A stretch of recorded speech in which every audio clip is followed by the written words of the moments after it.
भाई नीट में Golgi body से जितने क्वेश्चन आए ना उतने किसी भी टॉपिक से नहीं आते हैं। हर साल इस टॉपिक से एक ना एक क्वेश्चन उठा ही लेता है एनटीए। पता नहीं नीट को क्या कीड़ा है जो गोल्जी बॉडी को आगे खंगालता है बार बार। आज गोल्जी बॉडी को इतना क्रिस्टल क्लियर करवा दूंगा कि नीट क्या, नीट का बाप भी अगर गोल्जी बॉडी से आपसे क्वेश्चन पूछेगा तो आप नींद में भी बोलेंगे चल झूठे सस्ता क्वेश्चन लेके आया है। चलिए आइए इसको बात करते हैं गोल्जी बॉडी का। तो गोल्जी बॉडी को सबसे पहले आप सब जानते हैं, कैमेलियन गोल्जी ने 1898 में उल्लू के और बिल्ली के जो न्यूरॉन्स थे, उल्लू बिल्ली का जो नर्व सेल था उसके अंदर कैमेलियन गोल्जी ने इसको डिस्कवर किया। और कैमेलियो गोल्जी के नाम पर ही इसका नाम क्या रखा गया है, गोल्जी बॉडी रखा गया। आ गया मेरे बात समझ में। कैमेलियो गोल्जी ने डिस्कवर किया, कैमेलियो गोल्जी ने डिस्कवर किया उल्लू बिल्ली के नर्व सेल में डिस्कवर किया, ठीक है। और बाद में आपका एक साइंटिस्ट आया बेकर।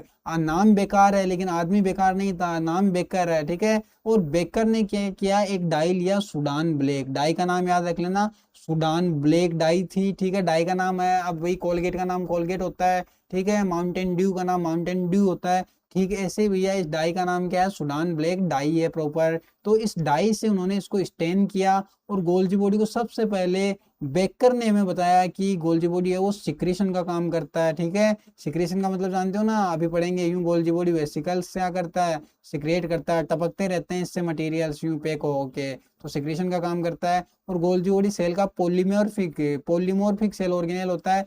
पोलीमोर्फिक का मतलब क्या होता है बच्चा, पोलीमोर्फिक का मतलब होता है इसके बहुत से शेप्स होते हैं, ठीक है। अलग अलग सेल के अंदर गोल्जी बॉडी का शेप है वो अलग अलग होता है, इसलिए इसको अपन क्या बोलते हैं, पॉलीमॉर्फिक ऑर्गेनेल बोलते हैं। और गोल्जी बॉडी को बहुत सारे नामों से जाना जाता है क्योंकि अलग अलग सेल के अंदर इसका शेप अलग अलग होता है। तो अलग अलग साइंटिस्ट ने इसको पहचानने में धोखा खा गए और सबने इसका अलग अलग नाम रख दिया। तो डॉल्टन ने इसको देखा और डॉल्टन ने बोला yes it's my Dalton's complex, तो डॉल्टन ने इसका नाम डॉल्टन्स कॉम्प्लेक्स रख दिया।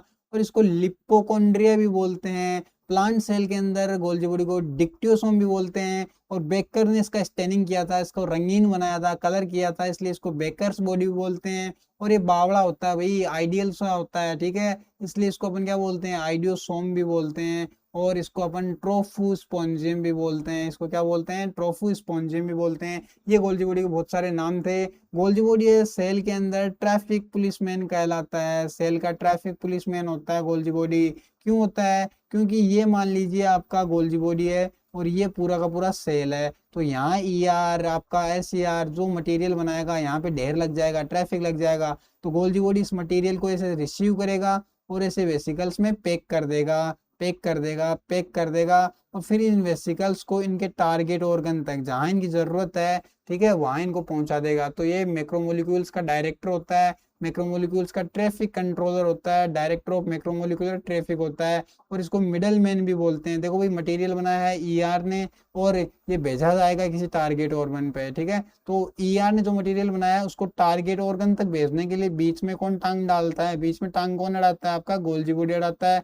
इसलिए गोल्जी बॉडी को अपन क्या बोलते हैं, मिडल मैन बोलते हैं सेल का। और एक चीज का भैया याद रख लेना, जमीन आसमान एक हो जाए लेकिन गोल्जी बॉडी के लिए ये बात कभी कोई झुठला नहीं सकता है। सेल के अंदर ये जो न्यूक्लियस है ना, इस न्यूक्लियस के हमेशा गोल्जी बॉडी पास में ही रहता है। गोल्जी बॉडी है वो न्यूक्लियस के हमेशा पास में होता है। और गोल्जी बॉडी सेल के अंदर जिस पोजीशन पे होता है, जिस लोकेशन पे होता है, उस जगह को हम बोलते हैं गोल्जी स्फीयर, यानी गोल्जी का इलाका, गोल्जी का एरिया। और अगर कोई दूसरा ऑर्गेनेल गोल्जी के एरिया में घुस गया तो गोल्जी बॉडी लात मारेगा उसको और वहां से भगा देगा। या इस जगह को जहाँ गोल्जी बॉडी प्रेजेंट होता है ना सेल के अंदर न्यूक्लियस के पास में, उस जगह को अपन जोन ऑफ एक्सक्लूशन भी बोलते हैं। उस जगह को क्या बोलते हैं, जोन ऑफ एक्सक्लूशन बोलते हैं। आया बात समझ में। अब गोल्जी बॉडी के स्ट्रक्चर की बात करें तो गोल्जी बॉडी के अंदर ऐसे फ्लैट लॉन्ग डिस्क शेप के स्ट्रक्चर्स होते हैं। इन डिस्क शेप के स्ट्रक्चर्स को अपन सिस्टर्नी बोलते हैं। तो गोल्जी बॉडी के अंदर बहुत सारे सिस्टर्नी होते हैं और सिस्टर्नी का डायमीटर है वो 0.1 से 1 माइक्रोमीटर तक का होता है। ओवर एंड एवरेज आप 0.5 माइक्रोमीटर इसको याद रख सकते हैं, ठीक है। अब गोल्जी बॉडी के जो सिस्टर्नी है ना, ये डिस्क शेप के सिस्टर्नी, ये एक ही कॉमन सेंटर भी, ये सबका कॉमन सेंटर है। तो ये कॉन्सेंट्रिकली एक दूसरे के पैरेलल यूं अरेंज हो जाएंगी, एक दूसरे के पास पास यूं स्टेकिंग कर लेंगी। स्टेकिंग का मतलब एक के ऊपर एक चुन जाएंगी। और ऐसे स्टेकिंग कर लेंगी कॉन्सेंट्रिकली न्यूक्लियस के पास में, और क्या बना देंगी, ये गोल्जी बॉडी बना देंगी। ठीक है, सिस्टर्नी का नंबर है ना, गोल्जी बॉडी के अंदर कितने सिस्टर्नी होंगे, 1 होगा, 2 होगा, 4 होगा, 10 होगा, ये नंबर हर एक सेल के अंदर डिपेंड करता है कि सेल का सिक्रीशन में कितना रोल है। सेल ज्यादा सिक्रीशन करेगी तो गोल्जी बॉडी के सिस्टर्नी ज्यादा होंगे, सेल अगर कम सिक्रीशन करेगी तो गोल्जी बॉडी के सिस्टर्नी जो वो कम होंगे। फिर आपका जो गोल्जी बॉडी है, इसके सिस्टर्नी के आपके पास 2 सरफेस होते हैं। ये जो आपको सिस्टर्नी दिख रही है, इस सिस्टर्नी के पास में एक ये वाला जो आपको कॉन्वेक्स दिख रहा है, इस कॉन्वेक्स फेस को अपन सिस फेस बोलते हैं। और जो फेस आपको केविटी वाला दिखता है, केव दिखता है, उसको अपन ट्रांस फेस बोलते हैं। ठीक है भैया, तो आपका सिस फेस और ट्रांस फेस है, दोनों इंटायरली यानी पूरी तरह से एक दूसरे से अलग अलग होते हैं, डिफरेंट होते हैं, लेकिन बोथ आर इंटरकनेक्टेड, दोनों हैं वो एक दूसरे से जुड़े हुए रहते हैं। देखिए, ये आपका ये आपका सिस फेस है और ये आपका ट्रांस फेस है। ठीक है, सिस फेस और ट्रांस फेस दोनों अलग अलग हैं, ये कॉन्वेक्स है, ये कॉनकेव है, लेकिन क्या दोनों आपस में चिपके हुए हैं, क्या दोनों आपस में इंटरकनेक्टेड हैं? जी हाँ, दोनों आपस में इंटरकनेक्टेड हैं। आगे बात समझ में। अब इसका जो सिस फेस है ना, सिस फेस को हम कॉन्वेक्स फेस भी बोलते हैं, और गोल्जी बॉडी मटेरियल्स को इस फेस से रिसीव करता है, इसलिए इसको हम रिसीविंग फेस भी बोलते हैं। और गोल्जी बॉडी इसका ये फेस है वो फॉर्मिंग फेस भी कहलाता है, क्योंकि कोई भी वेसिकल बनानी होगी तो वो मटेरियल इसी फेस से रिसीव करेगा, इसलिए इसको अपन फॉर्मिंग फेस भी बोलते हैं। ठीक है, और दूसरा जो फेस है, ये फेस आपका कॉनकेव है, केविटी होती है, इसलिए इसको कॉनकेव फेस बोलते हैं। ठीक है, और कॉनकेव फेस है, इसको अपन प्यार से ट्रांस फेस भी बोला करते हैं।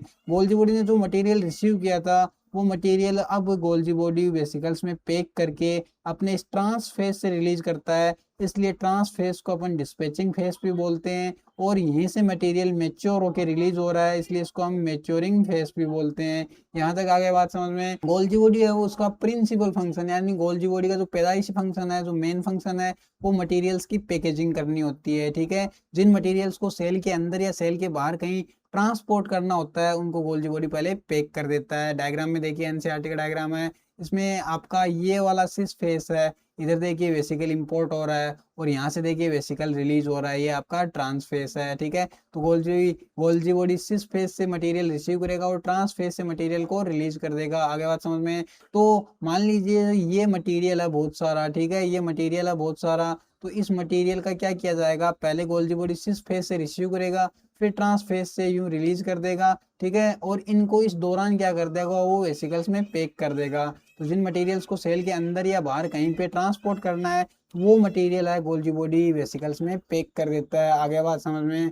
ठीक है, मेरी बात आई बात समझ में। ठीक है, ठीक है, ठीक है ना बच्चों, ठीक है ना बच्चों। अब एक चीज और याद रखना, जिंदगी में जीना भूल जाना, लेकिन गोल्जी भाई का ये बात नहीं भूलना। एक्चुअली गोल्जी बॉडी अपने सिस फेस से मटेरियल को रिसीव करेगा और इस ट्रांस फेस से यूं वेसिकल पैक करके रिलीज कर देगा। ध्यान रखना, हमेशा हमेशा के लिए सिस फेस से मटेरियल रिसीव होगा, ट्रांस फेस से मटेरियल डिस्पैच होगा, भेज दिया जाएगा। इसलिए गोल्जी बॉडी हमेशा ईआर से चिपका रहता है, ईआर से चिपका हुआ रहता है। ठीक है, ईआर के बिल्कुल क्लोज एसोसिएशन में इसका सिस फेस रहता है, ताकि तुरंत से ईआर ने जो मटेरियल बनाया वो तुरंत सिस फेस से रिसीव किया जाए और ट्रांस फेस से उसको पैक कर दिया जाए। तो ये दोनों पॉइंट्स का मतलब था, जो आपको बता दिया है। अब बात करते हैं गोल्जी भाई के फंक्शंस का। तो पहला फंक्शन है गोल्जी बॉडी का पैकेजिंग करना, यानी गोल्जी बॉडी ईआर से, ये ईआर है, इससे मटेरियल को यहाँ से रिसीव करेगा और ट्रांस फेस से वेसिकल में पैक कर देगा। तो पहला फंक्शन क्या है, पैकेजिंग।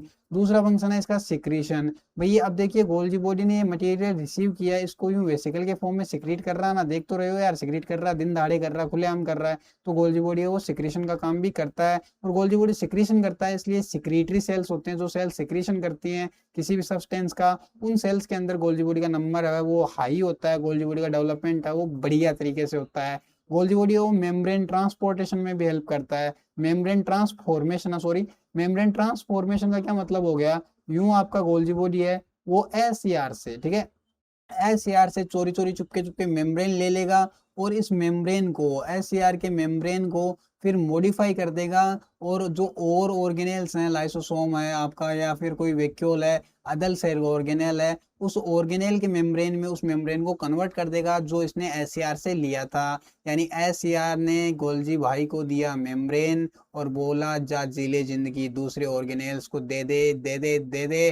तो इस तरह से ऑर्गेनेल्स के मेम्ब्रेन्स बनाता है एससीआर के मेम्ब्रेन का ट्रांसफॉर्मेशन करके। यहाँ तक बात आ गया समझ में, यहाँ तक बात आ गया समझ में। तो अगला है आपका वाइटेलोजेनेसिस। तो बेटा वाइटेलोजेनेसिस हम किसको बोलते हैं? योक फॉर्मेशन होता है ना, योक, योक बनाने के प्रोसेस को वाइटेलोजेनेसिस बोलते हैं। और एक्चुअली जो एग होता है या जो फीमेल गेमिट होता है, ओवम एक ही बात है, उसके अंदर योक बनाने का काम कौन करता है? गोल्जी बॉडी बन करता है। उस प्रोसेस को हम वाइटेलोजेनेसिस बोलते हैं। अगला है एक्रोसोम फॉर्मेशन। ठीक है, एक्रोसोम क्या होता है? एक्चुअली जो यूं स्पर्म होता है ना, ठीक है, स्पर्म के हेड में, स्पर्म के हेड में गोल्जी बॉडी है, गोल्जी बॉडी स्पर्म के हेड में मॉडिफाई हो जाएगा और मॉडिफाई होकर क्या बना लेगा? एक्रोसोम बना लेगा। एक्रोसोम है वो फर्टिलाइजेशन के टाइम पे, एक्रोसोम फर्टिलाइजेशन के टाइम पे स्पर्म को एग के अंदर घुसने में हेल्प करता है। एक्चुअली एक्रोसोम है वो कुछ एंजाइम्स बनाता है, वो एंजाइम एग की मेम्ब्रेन को डिसोल्व कर देते हैं, एग की मेम्ब्रेन को तोड़ देते हैं और एग का मेम्ब्रेन टूटते ही स्पर्म उसके अंदर घुस जाता है, उस पर अटैक कर देता है। ठीक है, अगला फंक्शन है ग्लायोक्सिलेशन।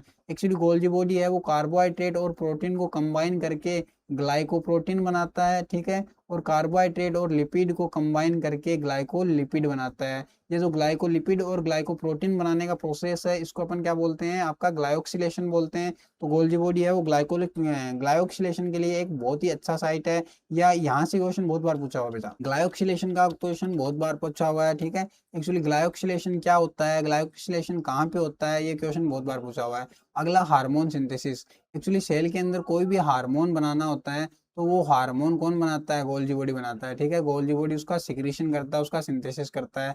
लिपिड ट्रांसपोर्टेशन, लिपिड ट्रांसपोर्टेशन देखिए आपका जीआईटी है, आपका गैस्ट्रो इंटेस्टाइनल ट्रैक्ट है, यानी आपका डाइजेस्टिव सिस्टम है यार। ठीक है, डाइजेस्टिव सिस्टम में आपने डाइजेशन के बाद जो फैटी एसिड और जो ग्लिसरॉल बनाया, वो फैटी एसिड और ग्लिसरॉल आपके इंटेस्टाइन में अब्जॉर्ब हो जाएंगे और अब्जॉर्ब होने के बाद वो लीवर आई मीन इंटेस्टाइन के एपिथेलियल सेल्स में चले जाएंगे। एपिथेलियल सेल्स के अंदर जो एससीआर बैठा है कुंडली मार के, वो एससीआर इस फैटी एसिड को, इस ग्लिसरॉल को लिपिड में कन्वर्ट कर देगा। अब इस लिपिड को गोल्जी बॉडी वेसिकल्स में पैक करके इसके टारगेट ऑर्गन्स तक पहुंचा देगा। तो इस तरह से लिपिड ट्रांसपोर्टेशन में भी हेल्प करता है। अगला आप जानते ही हैं सेल्यूलर ट्रैफिक को कंट्रोल करता है गोल्जी बॉडी, देख चुके हैं। लाइसोसोम का फॉर्मेशन करता है। एक्चुअली ईआर जो प्रोटीन बनाती है वो प्रोटीन जाता है गोल्जी बॉडी के पास, गोल्जी बॉडी उस प्रोटीन को यूं वेसिकल में पैक कर देता है। ठीक है, और अब ये ईआर ने प्रोटीन्स बनाए थे, वो प्रोटीन्स इस वेसिकल के अंदर हैं और ये प्रोटीन्स एसिडिक मीडियम मिलते ही, एसिडिक पीएच मिलते ही एज ए हाइड्रोलाइटिक एंजाइम्स काम करेंगे। तो इस तरह से गोल्जी बॉडी है वो आपका लाइसोसोम बनाने का काम भी कर लेता है। और आपका गोल्जी बॉडी है, अब मेरा गोल्जी बॉडी है, इसका गोल्जी बॉडी है, उसका गोल्जी बॉडी है, सबका गोल्जी बॉडी है, ये सेल वॉल का मैट्रिक्स बनाता है। यानी जो हेमी सेल्यूलोज है, जो पेक्टिन है, जो लिग्निन है, इन सब का फॉर्मेशन कौन करता है? आपका गोल्जी बॉडी करता है। और गोल्जी बॉडी प्लांट सेल में जब डिवीजन होता है तो कुछ वेसिकल्स बनाता है। इन वेसिकल्स को अपन फ्रेगमोप्लास्ट बोलते हैं। इन वेसिकल्स को क्या बोलते हैं? फ्रेगमोप्लास्ट बोलते हैं। ये जो फ्रेगमोप्लास्ट वेसिकल्स हैं सेल के सेंटर में यूं डिपॉजिट हो जाएंगे और इससे डिपोजिशन से एक प्लेट बन जाएगी, जिस प्लेट को क्या बोलेंगे अपन? सेल प्लेट बोलेंगे। तो सेल प्लेट बनाने का काम कौन करता है? गोल्जी बॉडी करता है। गोल्जी बॉडी आपका इतना ही था, लेक्चर में मजा आया, सब कुछ समझ में आ गया, कॉन्सेप्ट्स क्लियर हो गए तो लाइक शेयर सब्सक्राइब कीजिएगा और नेक्स्ट वीडियो के लिए कमेंट कीजिएगा। अगला लेक्चर होगा आपका लाइसोसोम पे। जय श्री राम, मिलते हैं अपने नेक्स्ट लेक्चर में।